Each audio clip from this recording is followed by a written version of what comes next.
Tapi mudah-mudahan hmm, tidak mengurangi semangat adik-adik sekalian ya untuk belajar pada siang hari ini. Eh, saya izin mulai ya. Oke. Baik, sebenarnya materinya harusnya hari ini ialah intervensi di bidang pulmonologi ya. Intervensi di bidang pulmonologi, tapi ini berkaitan juga tema yang diberikan di judul di slide Dr. Sudato, yaitu mengenai basic to advanced interventional pulmonology. Ini masih pengenalan.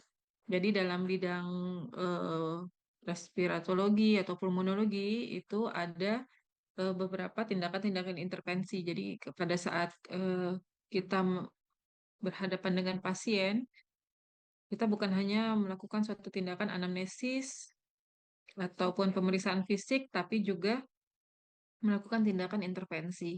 Tindakan intervensi baik kalau pemeriksaan fisik mungkin masih masuk dalam pemeriksaan sederhana, tapi kalau intervensi itu sudah melibatkan beberapa alat-alat penunjang yang sebenarnya tujuannya sama, yaitu untuk menegakkan diagnosis atau untuk sebagai terapi pasien. Jadi Hmm, intervensi di bidang pulmonologi tujuannya ialah dua. Satu, untuk menegakkan diagnosis suatu penyakit. Yang kedua, sebagai eh, terapeutik Nah, ini atau salah satu satu yang bagian ini dari tuberkulosis. pengobatan penyakit-penyakit respiratologi. Baik. Nah, ini jadi pulmonologi intervensi ini sendiri mungkin baru dikenal di dunia ini sekitar awal tahun 2000-an ya. Ada yang mempersempit pulmonologi intervensi ini sebagai suatu bagian dari subspesialisasi yang dimiliki oleh dokter pulmonologi yang menggunakan tindakan minimal invasif eh, sebagai suatu tindakan ya untuk diagnostik ataupun terapeutik. Jadi minimal invasif beda seperti dokter bedah. Dokter bedah kan bukan bagian dari minimal invasif. Suatu subspesialis yang menggunakan prosedur diagnostik dan terapeutik tingkat lanjut untuk merawat pasien dengan penyakit jinak, penyakit ganas pada jadi daerah paru, pada saluran nafas, ataupun pada pleura. Jadi definisinya kurang lebih seperti ini. Sebelum kita mengetahui tindakan intervensi, maka sebaiknya kita mengetahui dulu anatomi saluran nafas, anatomi paru, seperti itu ya, sehingga kita tahu mana yang akan dilakukan intervensi. Ini pengenaan kembali, saya rasa semua sudah belajar mengenai anatomi saluran nafas ya. Mungkin di awal kuliah atau di blok-blok sebelumnya. Secara umum, saluran nafas itu dibagi menjadi dua, yaitu saluran nafas atas dan saluran nafas bawah. Yang membedakan saluran nafas atas dan bawah itu apa? Ada yang masih ingat? Boleh komen. Halo, suaranya terdengar?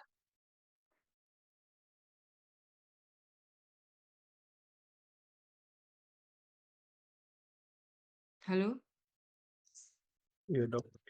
Nah, adakah yang masih mengingat yang membedakan saluran nafas atas dan bawah itu apa?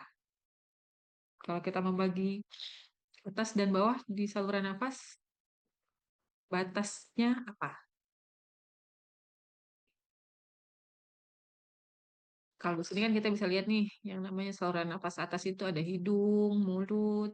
Kalau dari hidung ke mulut, ini ketemu di sini belakang, namanya nasofaring. Dari mulut ke belakang, namanya orofaring.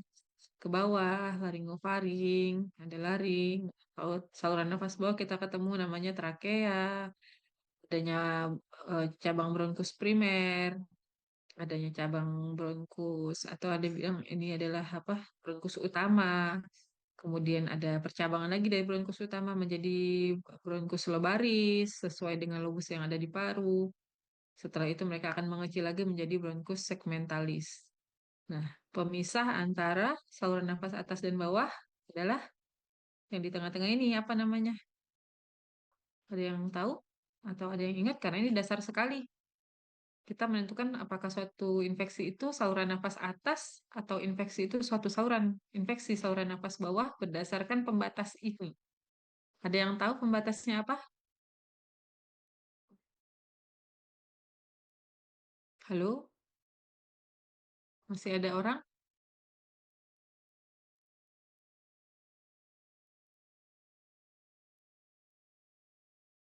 Mute, mute semua suaranya. Terus suara saya kurang jelas?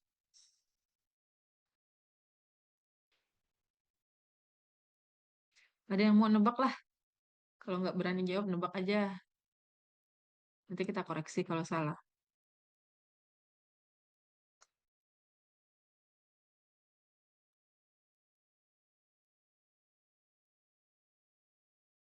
Suaranya masih terdengar nggak? Halo,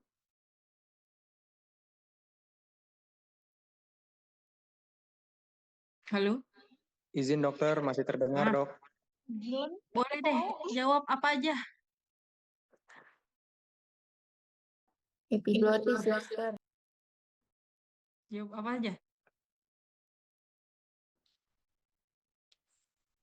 Bayangkan tadi saluran nafas, dari saya bilang udara masuk dari hidung, dari mulut, ke nasofaring, orofaring, laringofaring, ketemu di laring, kemudian masuk ke trakea, masuk ke bronkus utama, bercabang lagi masuk lagi ke bronkus lobaris, kemudian ke bronkus segmentalis. Nah, ada gerbang pembatas antara saluran nafas atas dan bawah.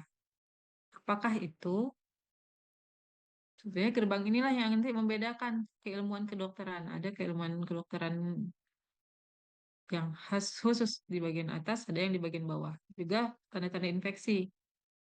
Infeksi jika hanya mengenai bagian atas kita sebutnya infeksi saluran nafas atas. Kalau sudah dikenal di sini kita nyebutnya infeksi saluran pernapasan bawah. Hmm. Ayo, saya tunggu suaranya. Epiglottis, Kira-kira dok. apa jawabannya? Hah? Epiglottis? Nyaris. Nyaris sedikit lagi. Epiglottis masuk dari laring. Pita suara Lika, dok, Apa? Hmm? Apa? lika Apa vokalis. tadi sudah? Ya, betul. Pita suara. Jadi gerbang pembatasnya ialah pita suara. Jadi kalau ditanya apa yang membedakan saluran nafas atas dan bawah, ada di sini di laring ini ada namanya pita suara. Pita suara yang memisahkan antara saluran nafas atas dan bawah. Jadi begitu dia sudah turun ke bawah, itu kalau kita sudah menembus saluran pita suara, maka kita sudah masuk ke saluran nafas bawah. Jadi pita suara. Oke, lanjut. Sekarang kita ke anatomi dari longga pleura. Penting untuk memahami anatomi dari longga pleura pada saat kita melakukan tindakan-tindakan intervensi pulmonologi karena banyak sekali tindakan intervensi pulmonologi yang berkaitan dengan pleura. Jadi kalau kita lihat paru itu bukan tiba-tiba ada parenkim paru. Parenkim paru yang langsung ketemu dengan dinding dada, tapi bukan ya. Jadi di antara parenkim paru dan dinding dada itu ada selaput lagi namanya pleura. Pleura ini ada dua lapis, ada yang melekat langsung ke parenkim paru namanya pleura visceral. Dia langsung menempel ke parenkim paru. Pleura ini tipis sekali ya, hanya berupa selapis membran serosa. Jadi dia sangat tipis. Kemudian ada juga yang melekat di dinding dada, ke otot-otot koste. Ada juga yang melekat di diafragma. Ada juga yang melekat di, apa ini namanya? Kelihatan nggak tanda panah saya ini? Apa ruang apa yang ada di sini? Ruang mediastinum. Jadi kalau di sini dia juga melekat di mediastinum. Nah, kalau yang melekat di mediastinum, diafragma, dan ke dinding dada ini namanya pleura parietal. Jadi ada dua lapis, pleura parietal dan pleura visceral. Kemudian di antara dua lapisan ini ada yang namanya rongga pleura atau kafum pleura. Kafum pleura ini yang biru-biru ini ya, terlihat? Terlihat nggak? Saya share screen ini. Terlihat, dokter. Mm-mm. Kafum pleura ini normalnya berisi cairan yang berjumlah 10 sampai 20 cc. Dia berfungsi sebagai apa saja? Pleura, cairan pleura yang ada di sini. Jumlahnya sedikit, tidak banyak. Tujuannya sebagai pelumas pada saat kita bernafas. Jadi paru itu kan bernafas, mengembang. Nanti dia akan melumasi daerah-daerah paru yang mengembang ke dinding dada. Kemudian juga sebagai tekanan negatif supaya paru bisa mengembang dengan sempurna. Kalau tadi normalnya berisi cairan 10-20 cc, maka selain daripada itu tidak normal. Apa saja contoh tidak normal? Misalnya isi cairannya 2000 cc, itu tidak normal. Kalau jumlah cairannya berlebihan, maka kita akan menyebutnya sebagai suatu kondisi efusi pleura. Kalau ternyata isinya bukan cairan, tapi nanah, maka kita akan menyebutnya sebagai emphysema. Kemudian kalau dia isinya bukan cairan atau nanah, tapi darah, maka kita akan menyebutnya sebagai hematotoraks. Oh, satu lagi, ternyata bukan cairan, tapi udara. Kalau isinya udara, maka kita sebut sebagai suatu pneumotoraks. Jadi, ketika kita tidak memahami anatomi pleura dengan baik, maka ketika ada kelainan, kita akan sulit memahami apa kelainan yang terjadi atau apa diagnosis yang terjadi. Oke, sekarang saya langsung ke pulmonologi intervensi ya, yang tadi dasar sebagai pengenalan, mengingat kembali, karena itu sangat dasar. Pulmonologi intervensi ada yang dasar, ada yang advance. Kalau yang dasar satu berupa torakosintesis, kemudian pemasangan chest tube atau water seal drainase, kemudian ada transtoracal needle aspirasi atau ada juga pleurodesis, kemudian ada juga pemasangan indwelling pleural catheter. Kita coba buka satu-satu ya. Torakosentesis. Jadi torakosentesis ini atau ada juga mengatakan sebagai aspirasi cairan pleura ialah suatu tindakan untuk mengeluarkan cairan yang berlebihan. Tadi kata saya kan kalau cairan normalnya berapa? Jumlah cairan di pleura? Halo? Sampai 20 cc. 10-20 dok. Oke, masih ingat ya 10-20. Jadi ketika dia ukurannya lebih dari itu, maka akan disebut efusi pleura. Nah, torakosentesis bertujuan untuk cairan yang berlebihan di dalam rongga pleura. Kalau cairannya dikeluarkan, apa yang bisa kita lakukan? Maka kita akan bisa mendiagnosis penyakit pleuranya sekaligus menterapeutik atau mengurangi keluhan pasien. Dengan mengambil cairan pleura, kita bisa tahu, oh ini ternyata cairannya cairan peradangan atau cairan inflamasi. Oh ternyata ini berupa nanah. Oh ternyata ini berupa darah. Atau oh ini ternyata berupa udara. Jadi kalau pemeriksaan fisik mungkin kita masih belum jelas arahnya kemana, maka dengan torakosintesis kita bisa lebih cepat menegakkan diagnosis. Jadi kita bisa tahu, oh ini ternyata emphysema, oh ini ternyata efusi pleura, atau oh ini ternyata hematotorak, oh ini ternyata pneumotorak. Kemudian ini juga bisa sebagai suatu tindakan terapeutik. Jadi begitu paru terisi cairan pleura yang berlebihan, maka paru tidak akan bisa mengembang dengan sempurna. Pasien akan merasakan sesak. Ketika kita keluarkan cairan fusi pleuranya dengan tindakan torakosintesis ini, maka paru akan mengembang dengan lebih baik sehingga keluhan berkurang. Itulah kenapa dikatakan torakosintesis sebagai suatu tindakan terapeutik atau terapi. Apakah ada komplikasi? Ya, tentu saja ada komplikasi. Tidak semua tindakan itu aman ya. Tetap ada komplikasi pneumotorak ketika kita mencederai parenkim paru. Atau ketika kita melakukan tindakan yang tidak baik aseptik antiseptiknya. Sehingga memasukkan kuman penyakit ke dalam jaringan pleura. Itu bisa menimbulkan juga infeksi ke parenkim paru. Atau menimbulkan infeksi di sekitar kulit atau daerah tindakan, misalnya daerah kulitnya, ototnya, atau bahkan ketika kita terlambat melakukannya atau terlalu cepat mengambil cairan dari dalam pleura sehingga misalnya langsung mengembang terlalu cepat itu atau pasien bisa mengalami kondisi reekspansi pulmonary syndrome. Jadi bisa shock pasiennya, turun tekanan darah secara mendadak. Nah, untuk melakukan tindakan torakosintesis ini kita juga perlu memahami anatomi dari dinding dada. Jadi ini kalau kita lihat di bawah ya, ini ada anatomi dari dinding dada. Maaf, zoom aja ya. Nah, kalau kalian lihat, ketika kita masuk di sini kan nggak sekedar masuk ini jarumnya, tapi dia melewati lapisan-lapisan dari tubuh kita. Yang pertama dia akan melewati lapisan kulit, kemudian lapisan lemak, lapisan otot, ototnya pun ada berapa lapis nih ya. Nah, kemudian ada kita melewatin sela iga, baru kita masuk ke pleura yang menempel tadi di dinding dada namanya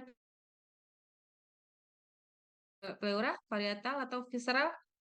Visceral. Terbalik ya. Yang menempel pada dinding dada namanya pleura parietal. Yang menempel langsung di paru ini namanya pleura visceral. Namanya visceral. Visceral itu di sebelah dalam ya. Nah, maka kita harus bisa memposisikan jarum kita berada di tengah-tengah. Di tengah-tengah antara pleura parietal dan pleura visceral. Jadi dia akan melewati lapis demi lapis. Yang paling aman ialah kita berada di bagian atas dari koste.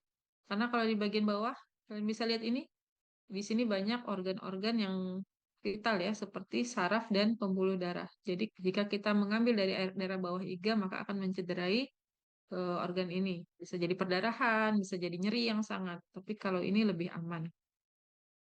Oke, lanjut. Tadi torakosintesis selanjutnya ialah water seal drainase. Jadi WSD atau pemasangan cecup. Kalau tadi torakosintesis hanya memakai jarum yang sederhana, kecil ya, seperti ini. Kalau dengan WSD ini bisa eh, lebih lebih ini ya, lebih besar eh, lumen dari alat yang dipasang atau selangnya ya, pipanya yang dipasang. Kalau secara definisi ya merupakan suatu tindakan untuk mengeluarkan udara atau cairan atau bahkan juga bisa dilakukan untuk memasukkan obat dalam rongga pleura.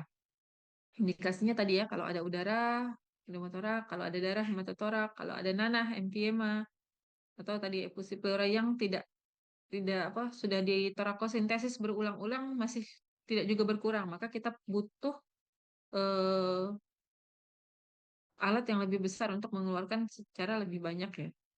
Jadi tidak perlu dilakukan tusukan berulang-ulang. Ini bisa dilakukan pada kondisi suatu keganasan atau suatu emphysema atau chilotoraks atau kalau kita ingin melakukan tindakan periodisis menempelkan pleura parietal dengan pleura visceral. Tidak ada kontraindikasi yang absolut, tapi perlu diperhatikan jika terjadi gangguan koagulopati, ada infeksi atau pasien yang tidak stabil ya. Oke. Ini tindakan untuk melakukan pemasangan USD yang pertama harus ada inform consent atau surat izin tindakan di mana pasien sudah dilakukan penjelasan terlebih dahulu, tujuan pemasangan, prosedur pemasangan, komplikasi pemasangan, itu dan alternatif alternatif lain itu ada di dalam surat izin tindakan inform consent. Kemudian pasien duduk dengan sisi yang sakit menghadap ke operator, tangan sisi paru sakit diangkat ke atas kepala. Terus lakukan konfirmasi melalui misalnya foto ronsen torak atau radiologi untuk menentukan apakah memang ini cairan atau udara. Lanjut. Bentar.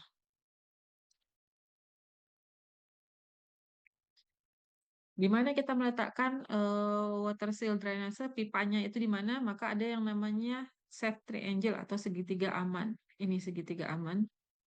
Segitiga aman biasa daerah sini. Biasa kita pasang di sekitar linea axillaris anterior atau mid axillaris ya, di sekitar poste ke-3 atau 5.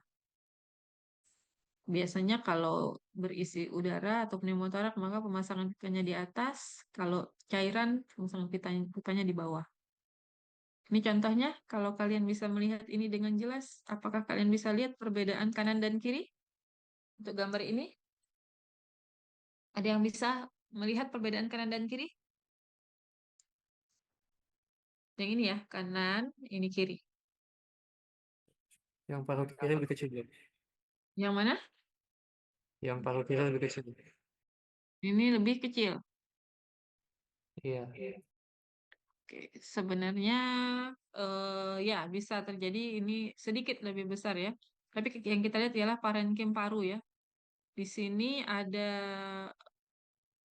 gambaran hitam, artinya tidak ada parenkim paru. Tapi kalau di sini kita bisa lihat serat-serat parenkim paru ya.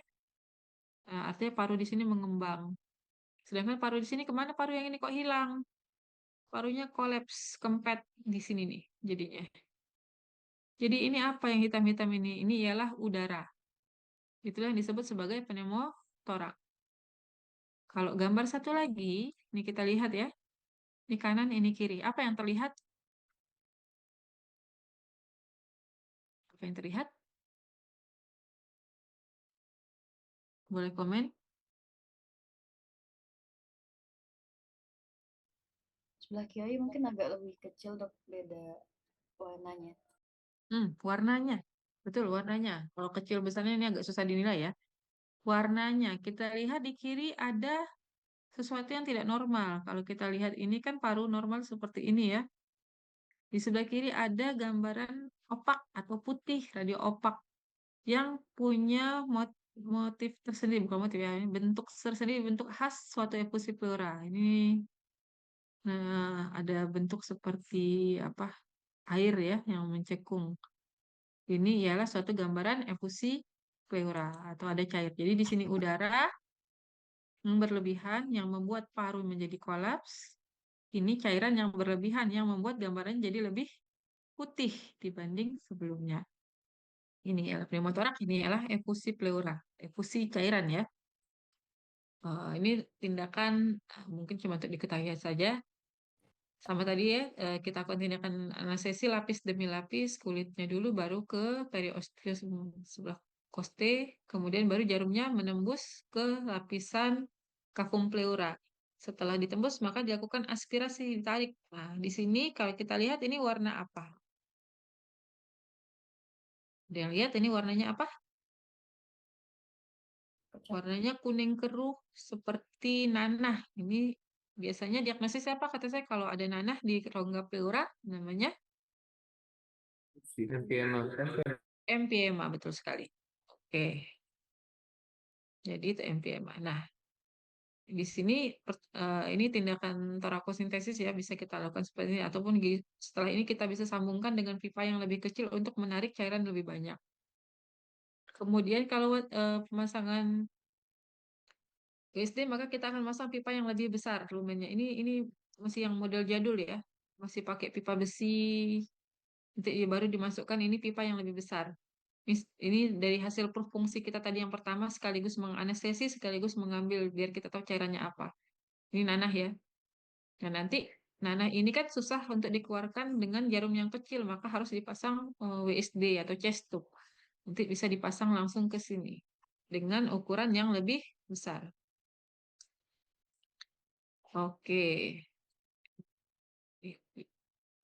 Ini pemasangannya secara ini ya, step-stepnya ya. Dilakukan insisi dulu, kemudian dilebarkan dengan klem atau hemostat, kemudian diarahkan, dibuka secara tumpul lapis demi lapis ke arah dalam. Ini dibuka ya, tumpul. Jadi bukan ditusuk dalam, tapi yang tadi hanya membuka kulit dan dimasukkan lapis demi lapis untuk dimasukkan alat chest tube-nya. Baru kemudian dijahit dan diikat. Ini ada yang pakai alat chest tube yang sudah ada trocar ini bisa langsung sih. Dia pakai guide wire dulu. Jadi dipandu dengan kawat halus ya. Dilakukan dilatasi baru dimasukkan alatnya. Tapi prinsipnya kurang lebih sama. Sistem drainasenya ada yang 1 botol, ada yang 2 botol, ada yang 3 botol, ada yang pakai one way valve. Jadi ada tujuannya semua. Ini yang 1 botol ya. Jadi 1 botol yang selang dari pasien tadi, yang ini di atas ya selang dari pasien itu akan dimasukkan ke dalam suatu wadah atau botol yang sebelumnya sudah diisi dengan air yang steril. Tinggi air steril ini sekitar 2 cm. Jadi ini sebenarnya ya satu katup satu arah dengan sealnya atau peredamnya berupa air. Jadi dari luar, udara dari atmosfer itu tidak akan bisa masuk ke sini karena sudah ada air yang membatasi. Sedangkan dari rongga pleura bisa masuk ke sini. Jadi dari dalam rongga pleura bisa masuk ke dalam sini, tapi dari atmosfer tidak bisa masuk ke dalam rongga pleura. Itulah yang dinamakan dengan seal. Water seal, jadi sealnya peredamnya berupa air. Sekaligus botol ini juga akan menampung cairan dari rongga pleura. Jadi kalau isinya infusi pleura, maka botol ini akan menampung eh, seluruh cairan pleura yang keluar dari rongga pleura pasien ke dalam botol. Ini akan terlihat pada saat pasien bernafas. Kita kan bernafas, paru itu kan mengembang, mengempis, mengembang, mengempis. Rongga pleura pun akan mengalami perubahan akibat kembang kempisnya paru. Jadi akan ada tekanan positif, negatif, positif, negatif. Nah, ketika dia inspirasi, akan terjadi tekanan yang positif. Jadi di sini akan tampak cairan yang naik turun pada saat pasien bernafas. Kalau di sini tidak naik turun, maka artinya ada masalah di sini. Mungkin tersumbat atau posisinya tidak tepat. Jadi akan terlihat adanya undulasi pada saat pasien bernafas. Nah, ada juga yang metode dengan dua botol. Dua botol ini biasanya kalau cairannya berlebihan, maka kita tidak cukup dengan satu botol, maka dipasang dua botol. Jadi dari satu pasien ini tertutup ya. Pasien ini di tempat botol penampung, kemudian disambung lagi dengan yang seperti botol pertama, ada sealnya ya, sehingga tidak langsung berhubungan dengan dunia luar. Di sini cairannya bisa diukur dan bisa keluar lebih banyak cairan. Jadi kalau sini penuh, dia akan mengalir ke botol selanjutnya. Ada juga dengan metode tiga botol. Tiga botol ini prinsipnya sama sampai sini ya. Tetapi ketika di sini tidak bisa mengeluarkan cairan dengan optimal, maka kita bisa menyambung dengan alat tekanan negatif atau suction yang tidak secara langsung menarik dari tubuh pasien. Jadi dia pakai botol ketiga. Oke, ini yang komersial ya. Ini bentuk yang komersial yang sudah ada di rumah sakit biasanya. Kalau ini tipikal one way valve atau jadi hanya satu arah, ini biasanya dipakai pada pasien-pasien yang tidak perlu rawat lama di rumah sakit, jadi bisa dibawa pulang. Jadi cairan bisa keluar, tapi dari luar tidak bisa masuk ke dalam tubuh pasien. Atau udara bisa keluar, tapi tidak bisa masuk ke tubuh pasien. Ketika kita pasang OSD, apa yang kita evaluasi tadi potensi selangnya. Apakah ada undulasi yang bergerak ketika pasien menarik nafas dan membuang nafas pada saat ekspirasi atau inspirasi? Apakah ada udara pada pasien-pasien pneumotorak? Kemudian bagaimanakah warnanya, jumlah cairannya? Dan berikutnya ialah setelah pemasangan kita wajib memfoto toraks ulang untuk melihat posisi dan pengembangan paru. Apakah parunya mengembang dengan sempurna atau tidak? Kapan kita cabut? Kayak tenang selangnya, chest tube-nya, kita cabut kalau parunya sudah mengembang, di mana keluhan sesak berkurang, pemeriksaan fisik kita bisa mendengar bunyi nafas, vesikulernya terdengar, tidak ada lagi misalnya perkusi yang redup atau perkusi yang hipersonor, itu perkusi. Kemudian jumlah cairan per 24 jam juga sangat sedikit. Kemudian fototorak tampak paru yang mengembang. Nah, kemudian dilakukan uji coba penutupan selama 24 jam. Kalau tidak ada keluhan lagi, biasanya dilepas dan dijahit pada lubang tempat pemasangan selang USD. Biasanya nih, kalau belum dipasang, misalnya ini ya, pada kasus ini hematotorak misalnya ya, ada akumulasi darah di kafum pleura, dilakukan pemasangan WSD, maka kita akan lihat parunya kembali mengembang. Pada kondisi-kondisi tertentu di mana terjadi efusi pleura yang berulang, maka kita perlu dilakukan pleurodesis. Pleurodesis ini bertujuan untuk melekatkan pleura parietal dengan pleura visceral sehingga tidak ada lagi rongga pleura atau kafum pleuranya menjadi karena pleuranya saling menempel satu sama lain. Ini bisa dilakukan pada pasien-pasien yang misalnya efusi pleuranya berulang, terus berulang, walaupun sudah dilakukan pemasangan chest tube masih berulang, atau pneumotorak yang berulang. Agen apa, obat-obatan apa yang dipakai? Mulai dari talak, bedomycin, povidone iodine, tetracycline, atau doxycycline.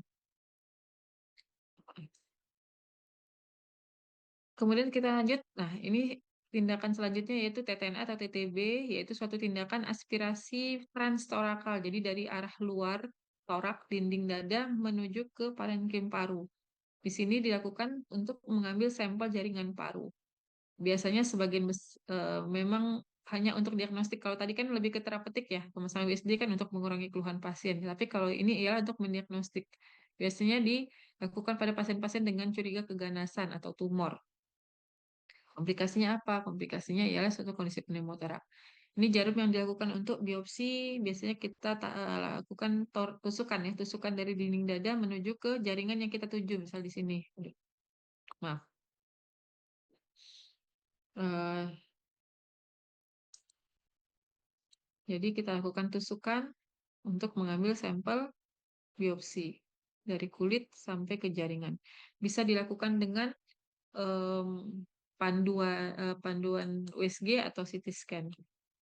Kemudian ada juga yang namanya IVC atau indwelling pleural catheter. Ini sebenarnya kurang lebih prinsipnya sama dengan chest tube atau USD tadi, tapi dengan pipa yang lebih fleksibel, kemudian diharapkan bisa dipakai untuk jangka waktu yang lama atau bahkan tidak dilepas. Jadi kalau pasien-pasien yang tadi sulit untuk melakukan pleurodesis, biasa dilakukan pemasangan IVC ini. Ini biasanya bisa bawa pulang. Jadi pasien yang tidak dirawat di rumah sakit bisa memakai alat ini. Berikutnya tindakan selanjutnya itu Advanced Interventional Pulmonology. Ini ada beberapa tindakan yaitu bronkoskopi diagnostik, terapeutik, dan fluoroskopi atau medical thoracoskopi. Kalau bronkoskopi ini pertama dilakukan tahun 1897 oleh Gustav Vilan. Ini menggunakan rigid bronkoskopi pertama kali dilakukan untuk mengambil tulang ikan yang berada di bawah pita suara. Jadi sudah saluran nafas bawah. Kemudian kan ini masih benar-benar rigid kaku ya, pakai besi biasanya. Baru tahun 1966 di Jepang dikenalkan oleh Shigeto Ikeda yang metode fleksibel, lentur, pakai serat optik. Jadi sudah sangat jauh perkembangannya. Ini kalau tadi kaku, besi masuk sini, sekarang ada yang lentur, yang berupa serat optik dengan dilengkapi oleh lampu, kamera, dan channel untuk melakukan suatu tindakan. Apa yang bisa dilakukan dengan bronkoskopi diagnosis? Kita bisa mengevaluasi saluran nafas. Kemudian kita bisa melihat apakah ada terjadi suatu aspirasi atau benda asing. Kita bisa mengambil benda asing di sini.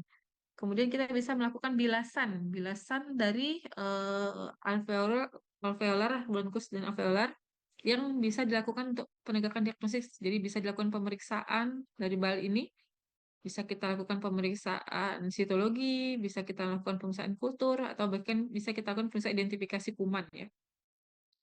Biopsi pun bisa kita lakukan melalui bronkoskopi. Kalau tadi kan transtorakal, nah yang ini transbronchial. Jadi biopsinya atau aspirasi jarum halusnya melalui bronkus.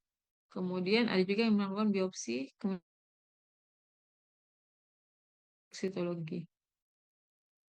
Bagaimana saluran nafas itu dievaluasi dengan bronkoskopi? Maka kita akan memasukkan tadi ya kamera ke saluran nafas, masuk ke pita suara, kemudian ke trakea. Nah, setelah trakea kita akan bertemu percabangan dari trakea, saluran nafas. Ini menuju ke kanan, yang ini menuju ke kiri. Jadi kita lihat seperti ini ya. Kalau kita masuk kamera, kita akan melihat sebelah kanan, cabang-cabang saluran nafas, dan ini sebelah kiri. Tampilannya nanti akan seperti ini. Ini tampilan normal. Nanti kita lihat ada tampilan-tampilan yang tidak normal. Jadi begitu bagusnya kemajuan ilmu pengetahuan, jadi kita bisa melihat bukan hanya dari urusan fisik luar, tapi bisa sampai ke dalam. Nah, ini eh, bisa dilakukan untuk apa? Ternyata kita ada benda asing. Nah, benda asing ini bisa kita ambil sehingga menjadi suatu tindakan terapeutik juga ya. Kita ambil menggunakan forceps atau menggunakan basket. Jadi ini jenis-jenisnya dilihat. Jadi ini bronkoskopi fleksibel dilengkapi dengan channel tambahan untuk memasukkan alat ya. Ada basket dari kawat halus untuk mengambil paling sering di anak-anak nih, kacang. Sering sekali ini kemasukan biji kacang atau manik-manik. Nah, jenisnya juga macam-macam nih. Ada yang seperti ini, ada yang seperti ini. Kalau masih di saluran nafas trakea, biasanya masih bisa pakai rigid bronkoskopi. Jadi langsung kelihatan ini. Rigid bronkoskopi seperti ini. Karena rigid bronkoskopi cuman hanya sebatas karina utama, dia tidak bisa belok ke kanan atau ke kiri. Tapi kalau fleksibel, dia bisa belok kanan atau kiri. Pada anak-anak sering terjadi kasus-kasus kita dinyangkut di sini di trakeanya. Maka biasanya bisa dipakai rigid bronkoskopi. Ini yang tadi ya dengan bronkoalveolar atau bilasan. Jadi kita masuk melakukan bronkoskopi ke daerah yang kita curigai ada sumber infeksi atau ada tumor, di situ dilakukan biasa dengan NaCl. Nanti disedot lagi, dikumpulkan di suatu wadah tertentu. Nah, wadah ini bisa dilakukan pemeriksaan. Jadi seperti ini ya, selangnya masuk dan dilakukan bilasan dengan cairan NaCl biasanya. Nah, ada yang lebih canggih dengan menggunakan ultrasound. Jadi ultrasound selama ini USG kita cuma tahu di daerah luar ya. Ternyata USG juga bisa dilakukan di dalam trakea. Jadi kita bisa melihat apakah ada kelenjar getah bening yang membesar.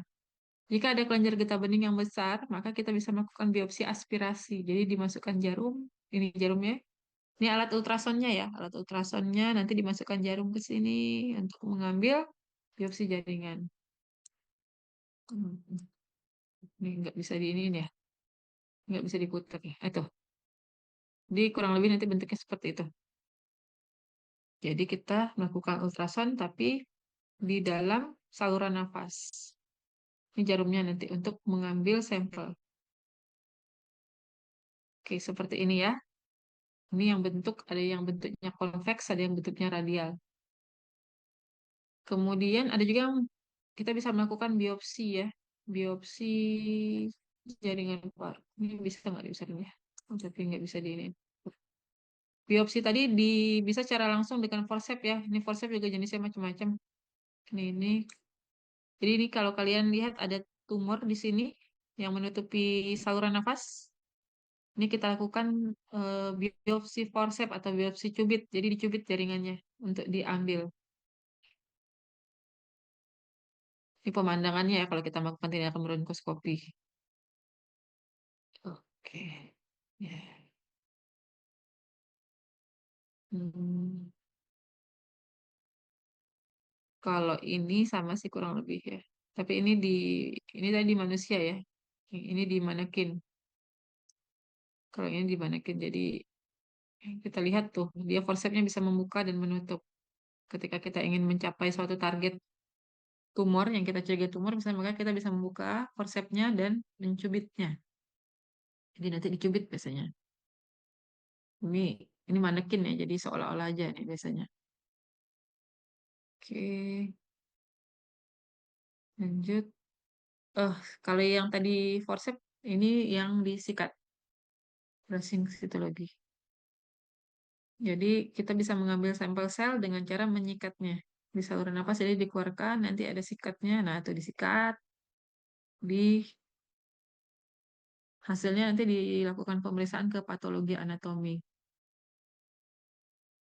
Oke, ada juga yang dibantu dengan fluoroskopi. Jadi dibantu dengan metode radiologi untuk mengambil sampel yang letaknya jauh. Karena saluran nafasnya kan makin lama makin mengecil ya, kita tidak bisa kadang pakai alat-alat bronkoskopi, maka dibantu dengan fluoroskopi untuk mencapai tempat yang lebih jauh, lebih perifer.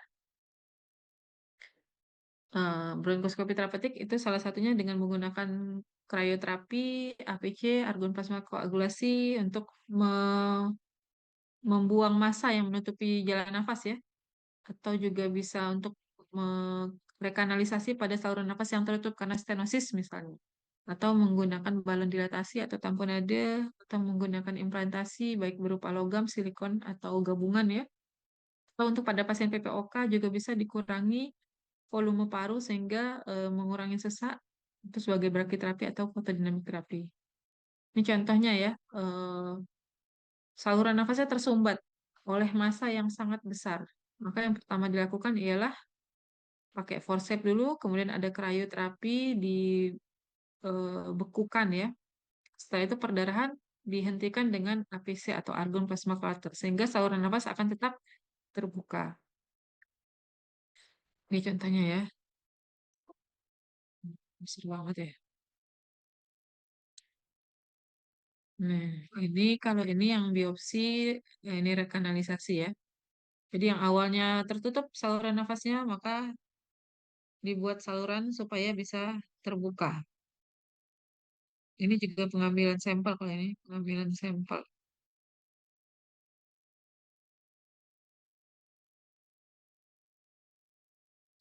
Kemudian tadi ya sudah tipis, dilakukan counter, kemudian dilebarkan. Nah, ini akhirnya saluran napasnya kembali terlihat. Jadi yang tadinya tertutup dilebarkan supaya saluran napasnya kembali terbuka. Hmm, hmm. Oke, ini ya. Ada atau dilatasi. Ini alat-alatnya stand. Jadi stand itu bukan cuma di jantung ya, di paru-paru juga ada stand ya. Ada alat untuk melebarkan saluran nafas. Saluran nafas yang kecil dilebarkan. Ini juga dilebarkan dengan kawat. Ini ada yang metode yang silikon, plastik, atau yang besi. Nah, itu saja yang bisa saya sampaikan. Ada yang ingin didiskusikan? Semoga bisa dipahami ya. Kayaknya ini terlalu terlalu apa ya? Terlalu advance kali ya. Tapi mudah-mudahan kalian bisa memahami. Ada yang ingin didiskusikan? Ditanyakan? Bingung? Bingung semua?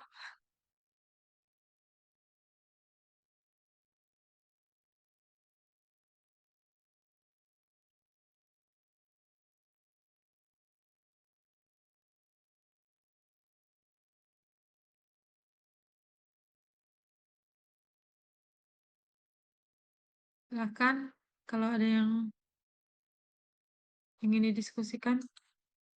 Izin bertanya dokter. Boleh.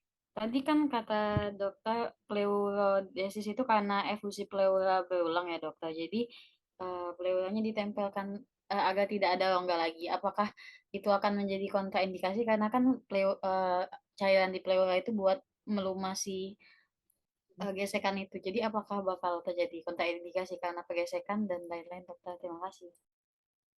Oke, terima kasih Metia.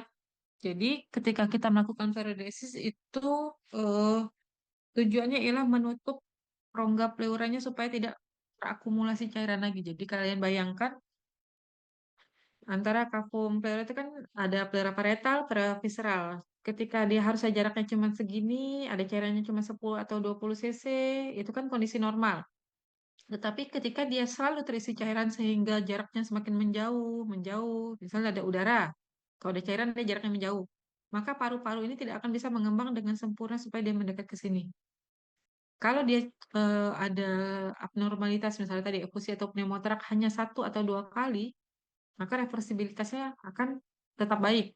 Tetapi jika terjadi efusi pleuronya berulang, jadi sudah ditorakkan sintesis ya, sudah ditorakkan sintesis, sudah dikeluarkan, atau sudah dipasang USD, sudah dikeluarkan parunya mengembang, nanti bulan depan masuk lagi pasiennya, fusi lagi, pasang lagi, ngembang, begitu seterusnya. Tindakan yang berulang itu juga tidak baik untuk pasien, karena akan berisiko terhadap infeksi ataupun tadi ya kondisi pasien yang tidak nyaman dengan cairan yang berulang-ulang dan harus dilakukan tindakan torakosintesis atau pemasangan USD atau chest tube yang berulang-ulang. Maka pleurodesis ialah pilihan. Jadi kita hilangkan rongga pleura yang tadinya jauh itu harus dekat, syarat pleurodesis harus dekat dulu ya, jadi harus dikeluarkan dulu. Kalau sudah dikeluarkan terus cairannya mendekat maka baru dilakukan pleurodesis. Jadi pleurodesis nanti membuat ini jadi menempel. Kalau sudah menempel maka harapannya tidak ada akumulasi cairan atau udara lagi yang ada di kafum pleura. eh Apakah ini kontraindikasi? Tentu saja tidak, karena ini adalah tujuannya terpetik supaya pada kondisi misalnya pada kondisi keganasan, maka cairan itu akan terus berproduksi. Daripada cairan itu terus berproduksi, pasien dilakukan tindakan berulang-ulang, maka pleurodesis adalah pilihan. Jadi pasien akan tetap bisa bernafas dengan baik, bahkan bisa mengembang parunya dengan sempurna jika dilakukan tindakan pleurodesis dibandingkan tidak dilakukan tindakan pleurodesis. Walaupun pleurodesis juga tetap punya risiko gagal ya. Kami pernah beberapa kali melakukan tindakan pleurodesis ternyata gagal. Sudah dilakukan tindakan pleurodesis ternyata efusi pleuranya masih tetap mengisi. Jadi tidak apa ya, tidak termasuk kontraindikasi, malah itu merupakan suatu tindakan pilihan jika pasien melakukan terjadi recurrent atau berulang perfusi pleuranya atau pneumotoraknya. Jadi eh, lebih aman malah untuk pasien dilakukan pleurodesis dibandingkan dilakukan pemasangan chest tube berulang. Seperti itu. Semoga dimengerti ya, Metia ya. Terima kasih, dokter. Mm-mm. Ada lagi?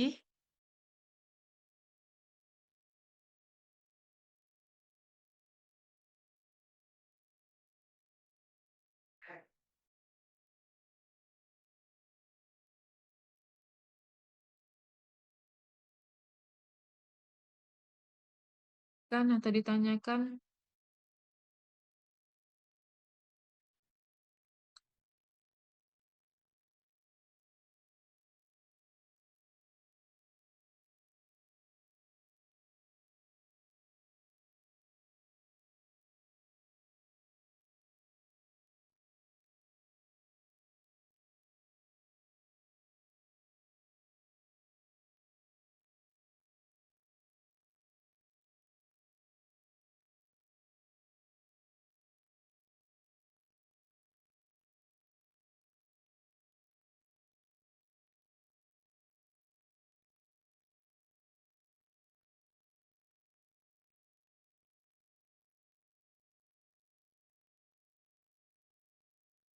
Oke, kalau tidak ada lagi, saya izin kuis ya. Saya kasih waktu 5 menit ya untuk mengisi kuisnya. Bisa 5 menit? Cukup lah ya.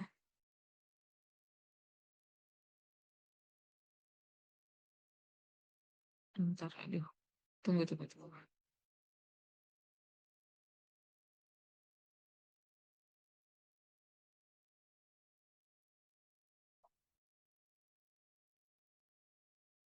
Baik, terima kasih atas perhatiannya. Semoga apa yang disampaikan bisa memberikan manfaat. Kalau ada yang kurang atau eh, kurang dipahami atau kurang bisa dimengerti, saya minta maaf ya. Tapi mudah-mudahan ini bisa memaksa kalian untuk belajar lebih banyak ya tentang pulmonologi atau respiratologi. Sekian dulu ya dari saya. Assalamualaikum warahmatullahi wabarakatuh. Saya izin pamit ya. Terima kasih, dokter. Terima kasih, Dok.